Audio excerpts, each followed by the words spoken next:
आज ये दूसरा सीरीज़ है, मैं कौन होगा। उपनिषद में मैं को अहम कहा गया है। उपनिषद कहते हैं कि ये जो मैं है इसको अहम भी बोलते हैं, और अहम का एक और नाम है जिसको हम लोग अहंकार कहते हैं। तो फिर मैं को कैसे जाने, ये मैं क्या है, अहम क्या है, अहंकार क्या है। वैसे तो अहंकार अपने आप में कुछ नहीं है, अहम अपने आप में कुछ होता नहीं है। अहम एक भाव मात्र है, एक शरीर की एक तरंग है। तो फिर ये अहम आया कहाँ से, ये जो मैं है ये आया कहाँ से। इसकी शुरुआत तब से हुई जब से एक बच्चा पैदा होता है, एक मिट्टी उठती है, वो किसी शरीर का रूप लेती है।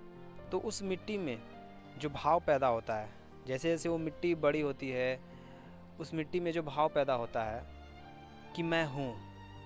इस शरीर का कहना है कि मेरा एक अस्तित्व है।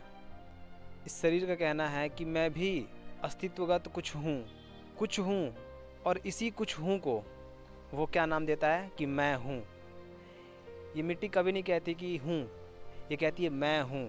क्योंकि अगर इससे पूछ दिया जाए कि हूँ का मतलब क्या होता है, हूँ यानी किससे, किस चीज़ की बात हो रही है, अपने आप को साबित करो, ये नहीं बता पाएगी कि हूँ मतलब क्या होता है। इसलिए कहती है मैं हूँ।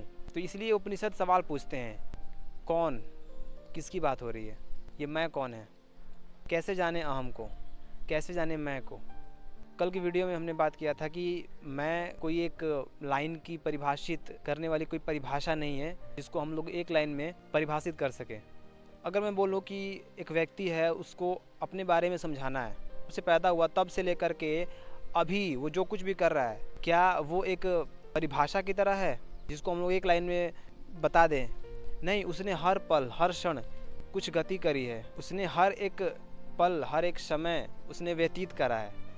तो ये एक उसकी पूरी यात्रा थी, एक जर्नी थी। इसको हम लोग ऐसे नहीं कह सकते कि इसको एक लाइन में हम एक्सप्लेन कर देंगे। उसने सालों तक, अगर वो 20 साल का है, 10 साल का है, तो उसने सालों तक समय के साथ खुद को बदला है। उसकी शरीर बदली है, उसका मन बदला है, बहुत सारी चीज़ें हुई हैं। तो अहम को समझना है तो हमें खुद को समझना पड़ेगा। और खुद को हम कैसे समझेंगे? खुद को हम समझते हैं, हम अपने सुबह से लेकर शाम तक हर एक गतिविधि को, जो कुछ भी हम करते हैं, उसमें हमारा मैं शामिल होता है कि मैंने कुछ किया, मैं कहीं गया, मैंने कुछ पढ़ा, मैंने खाया, ये मेरी चीज़ थी, ये मेरा आज का रूटीन था, ये दिनचर्या मेरा आज का था। तो जो कुछ भी हम सुबह से लेकर शाम तक कर रहे हैं उसमें हमारा मैं शामिल है।